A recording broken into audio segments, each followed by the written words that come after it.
nahuli ng enforcers ng Poso. Binyan. Ginawa ng report. Ang version ng riders, nagiinuman sila, dumating ang enforcers ng Poso. Hinuli sila, tinikitan. Habang nagiinuman? Oo. Ang ticket, driving under the influence of liquor, reckless driving, overspeeding. Sabi ng chief ng Poso, Binyan, timbog ang 5 katao na ginagawang racing grounds ang bahagi ng Timbao Road malapit sa Cala. Naabutan pa ang kanilang inuman session sa lugar at hinihintay. Kaya ko lang kayo tinutulungan kay RD. Mali kasi ang apprehension sa inyo. Wala pa kayong nakukumit na violation, hinuli na. Sabay-sabay nating panoorin ang part 2 sa ginawang aksyon ni Colonel Busita na kung saan pinagtripan ng Poso traffic enforcer ng Binyan, Laguna ang 5 rider habang nagiinuman. Pero bago nyo ipagpatuloy ang video na to, kailangan nyo mapanood ang part 1 para mas maintindihan nyo ang istorya. Ilalagay ko dyan sa screen yung title at yung link sa description box at sa end netong video. Dahil nga sa issue na habang nagiinuman ang 5 rider, hinuli at tinikitan ng traffic enforcer na may violation, reckless driving, overspeeding, driving with influence of liquor, at iba pa. Mantakin nyo mga idolo, nag-iinuman kayo, sabay uuhulihin ka ng mga traffic enforcer at hindi na nga napigilan ni Colonel Busita at nagtungo sa LTO upang aksyonan at sampahan ng kaso ang nasabing traffic enforcer. Kaya tara, wag na nating patagalin pa, sabay-sabay nating panoorin. Pero bago yun, huwag nyo kalimutan mag-subscribe. Alright.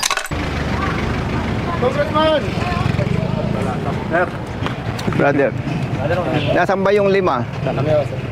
Brother, good morning. Ito po sir yung yung binigay po sa amin. Siya po sir yung nag-arkila ng motor.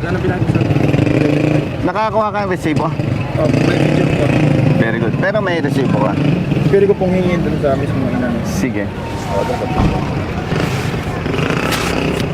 Wala kayong pasok ngayon? Nag-leave po. Nag-leave Absent kayo? lang po. Ako po meron. Panggabi po siya.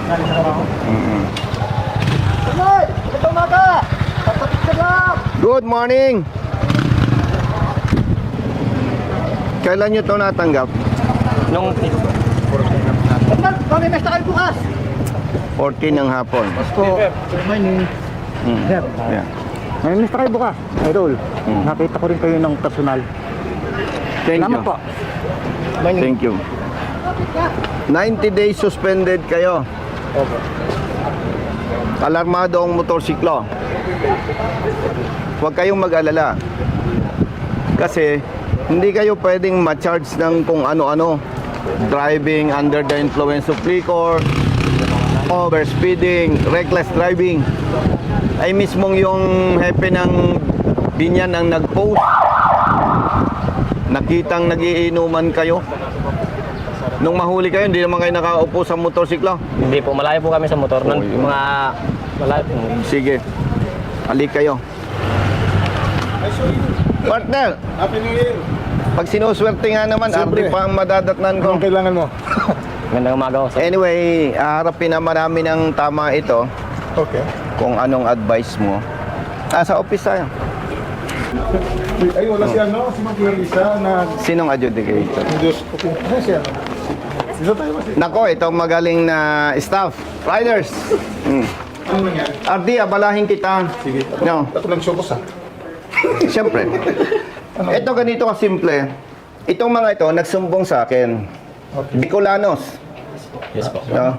Kukwento ko lang muna, mabilisan, for the appreciation of the regional director. Okay? Siya ang ating regional director, Mr. Elmer Desayna. Retired Colonel, Police, kasama ko, huwag kang nenervyusin. Kasi dati namin magkasama sa Cavite. Matagal. Oo. Kaya lang ayaw ko natatawag sa kanya na mukhang nambabaraso. Okay?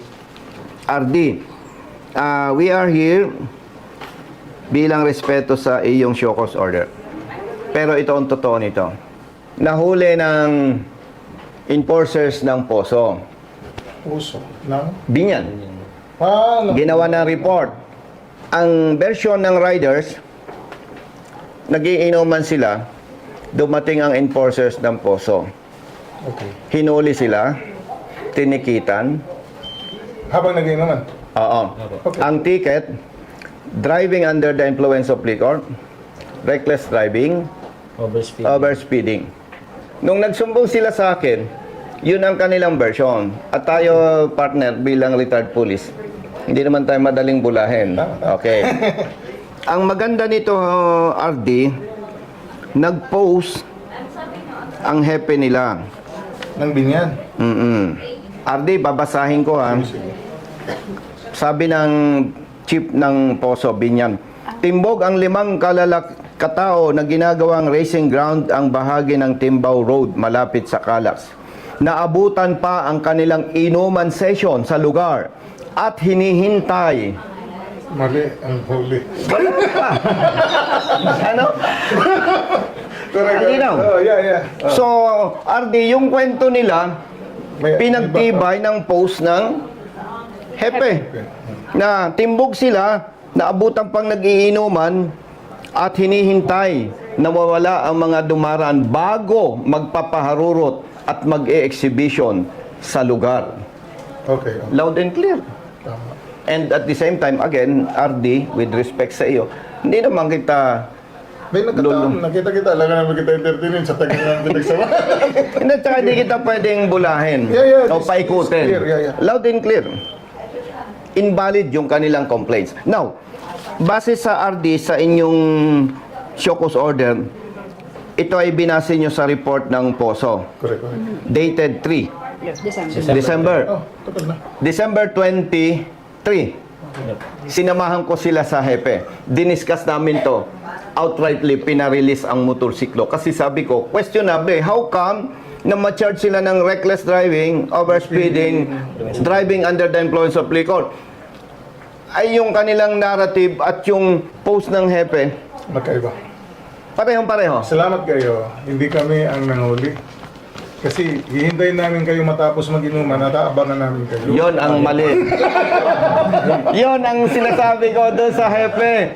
Pero alam mo, hindi naman Hindi, ako... pero mali yun na kasi wala kayong choice after inuman, gagamitin yung motor eh. Ang naging mali Mali sa kanila. proseso nila. Wala pang premature. violation. Oh, premature yung ginawa nila. Wala pang violation. Ano pa? Inuli na. Hinuli na. In-anticipate nila na yun ang gagawin. Oo. What if iniwan ng motor at sumakay sila ng bus? Pwede. Pero alam mo, I understand the situation na. RD, hindi naman ako bias. Yung aligasyon na sila involved sa drug racing. Pero ang usually, ang lumalaro Hindi ng show drug video. racing, Yeah. hindi, usually ang lumalaro sa drug racing, modified ang motor kung ano nung Hindi, pinagagawa. nandun. Dami kaming huli. Kagabi. Yung racing. Napansin mo, may generally modified. Yes po. Yeah. Yung kanila walang Tapos modification. maingay siya. Yes, yung kanila walang modification. So, ngayon ko lang nakita itong show cause order. Sinamahan ko sila. They are required to submit affidavit Pilibit, yeah. para pasinungalingan. Kana. Magsasend na lang kami ng Order. affidavit. Yeah. And, pag nasubmit nyo, I will resolve immediately. Oo. And, nabalik na. naka-alarma. Tapos, 90 days preventive suspension. Kaharap na natin ang RD with respect sa kanya, hindi ko naman pinangungunahan, mawawala yung preventive suspension sa inyo. Once ma-resolve. Oo. So, gagawa tayo ng affidavit. Gawin na boss dito. Oo. Dito na. Ay, pagawa na lang natin sa lawyer. Tapos, peperma sila. And, RD, magpapaprint ako nito.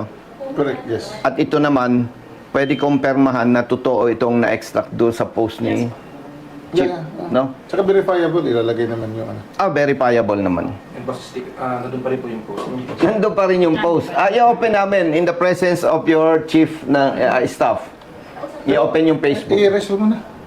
Kaya naman. Okay, so Okay na. sapat na yan, ano? Dapat na. So, yon okay.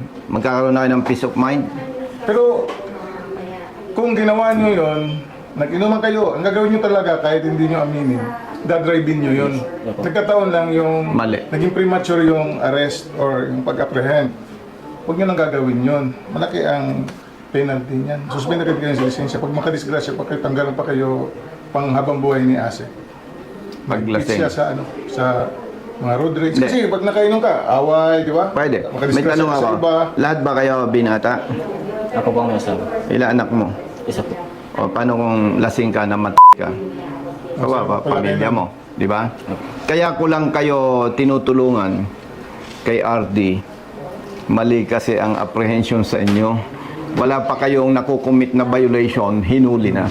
In-anticipate na gagawin nyo, pero Mabuti yung malinaw sa inyo. Baka sabihin nyo, malakas kayo sa amin. Hindi. Mali ang huli. Pero kung ang ginawa nila, sumimple sa isang lugar at binabantayan kayo, nung lasing na kayo, nagmotorsiklo, hinuli kayo. Ayun. Disgrasya kayo sa LTO. Malaking violation yon, driving under the influence of liquor. Pero another side, maganda rin na hinuli kayo. Kasi baka naanghilang kayo, no? Abang nakuha nyo, pa-drive kayo, disgrasya kayo, may nangyari. Ginamit sila Oo, para hindi nag-i-engage madisgrasya, sila. ano? Oo, parang ganun. Okay? So, Sir, RD, may meeting pa ako. alam ko, salamat. Okay. Brother Matt, May CG na ang... once again, patutunayan ko sa iyo. No, may gift ako from God. Siyempre, Biroy mo.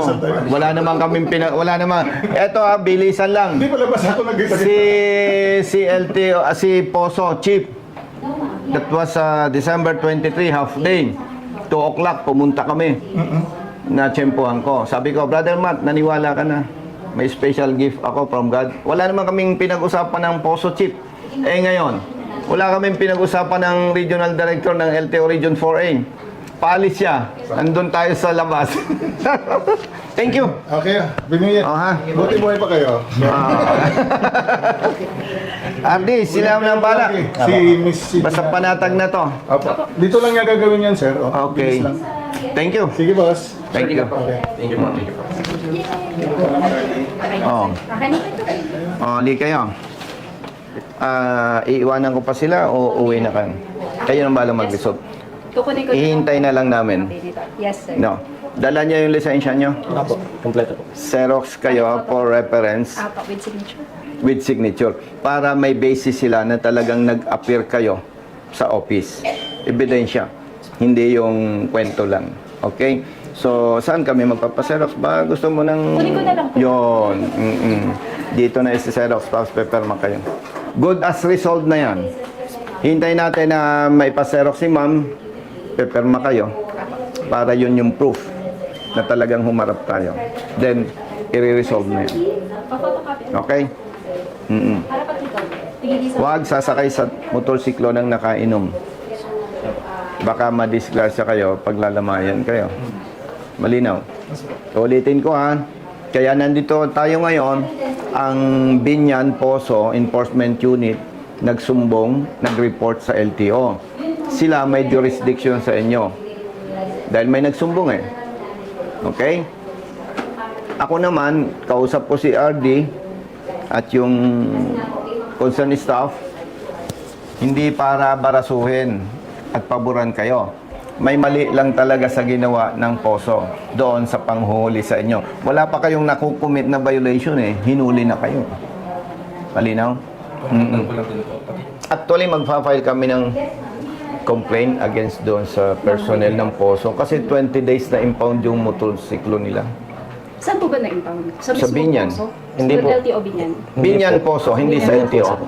Oh, at may nagne-negotiate sa kanila, kaya tumagal ng tumagal. Kaya nagsumbong na sa office. 6 times po yung balik-balik sila. Oh. Alas nag-alternate po kaming pabalik-balik doon para ipala po yung mga motor namin. Kaso ayaw po nilang i-release. Kasi nga, gustong magkapera. Tapos may time po na may nag-text po na naghihingi po ng May ebidensya negotiate. kami. And ito, kailangan umuwi sa Bicol, nagrenta ng Motor. motorsiklo. Magkano renta mo? 11.5. 11.5. May resibo naman yan, eh, ano? Magpapile tayo ng complaint. Tomorrow is Tuesday. May yung lawyer natin sa opisina available bukas maghapon. Isinasuggest ko sa inyo, extend na ninyo yung absent bukas, paalam kayo sa trabaho nyo. para makagawa na, makaharap na kayo ng ating abogado, ma-finalize na yung ating complaint. Sasamahan ko kayo sa complaint. Dalawa ang purpose. Itama yung mali ng poso. Pangalawa, huwag nang maulit pa yung katulad ng perwisyo sa inyo. Pero ulitin namin, hindi kaya kayo pinagtatanggol ko dahil gusto ko lang. Pinagtatanggol namin kayo kasi mali ang panghuhuli. Okay? Klaro? Apo. Please, hintayin na lang namin. Yes po, opo. Okay na. Okay, hintayin natin. Thank you po, ma'am. Papipirmahin ko na lang po kayo. Sige po, ma'am. Hintayin natin sa labas. Ma'am, maghintay kami sa labas para prepare. Thank you, thank you. Sir.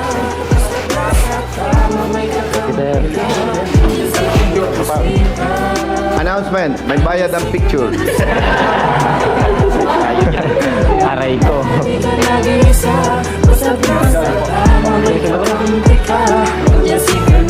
Hindi ako nagpapapicture sa pangit ang cellphone, ha? Bilat sa init, minsa'y basa din ng ulan. Pawis na gumuguhit sa mismo ring katawan. Kadalasang sumisingit, pagod nararamdaman. Ngunit diretso sa pagpihit, malaman ng tiyan. Bawat daan ng masikip, pinipilit malusutan. Marating lang ang lugar Thank you, kuya. na dapat kong puntahan. Maihatid ng pagkain, serbisyong nakalaan. Para sa mga taong kailangan kong pagsilbihan. Napili kong hanap buhay, makipagsapalaran. Damot man sa daan, puyat man ay tatatagan. Para sa pamilya ko, na lagi nakaabang. Handa kong gawin lahat, mabuhay lang ng marangal. Kahit pa may Namuro. sandaling, tila ba natatapakan ng karapatan Raimundo, Namuro. Sa nararanasan, di para Raimundo. sa tingin ng ilang Dimesa. nanunungkulan mga tao Dimesa. Sado sa kimsa kapangyarihan. Batalyan. Panyel. Permahan nyo, 2, 3, 5. Tatlong perma. Sige. So, after nyan, pwede na kaming umalis. I-verify natin later, sir. Hihintay na lang namin yung lifting ng suspension. Na-receive niyo po ba sa portal yung alam? Hindi, na-receive nila ng soft copy. Hindi po kami nagbukas ng portal, pero nung na-receive po namin yung papel po, doon na po namin nalaman yung ano. Kasi Anyway. naka-indicate naman po. Anyway, kaharap naman natin si RD and si Ma'am. Wala na kayong alalahanin. Hihintay na lang natin yung lifting ng alarm and suspension. Okay? Sasaglit tayo sa legal office. Hihingi tayo ng kopya ng report ng poso. Yun naman ay public document. Sila yung directly involved. Hihingi kami ng kopya kasi mag-a-attach kami doon sa complaint nung report na absent sila trabaho, stress, abala dahil doon sa mali nilang trabaho. Sige. Didiretso kami doon o sasabihin mo? Samahan ko na lang po. Please. Sige po. Okay, please. Good morning. Good morning po. Morning, ma'am. Morning po. Okay. Yung report lang. Apa, report na po ba kailangan? May attachment Kasi ba ang sa- attachment po nila is yung mga license ng mga driver. Ay, hingi na lang ng kopya din yan. Para kompleto. Yung buong ano po. Lahat ng inattach nila. Kasi may kopya naman kayo, ma'am. No. Kahit di mo na, ma'am, alisin yan. Okay lang po. Sado sa kimsa kapangyarihan. Let's go. Salamat. Salamat po. Salamat po. Ay, ma'am. Thank you. Thank you. Siya, makikita. Okay po, 1. Brother, sabi lang, para patay. Okay, 1, 2, 3, 4. Oh, ganito tayo. Hindi yan politika, ha?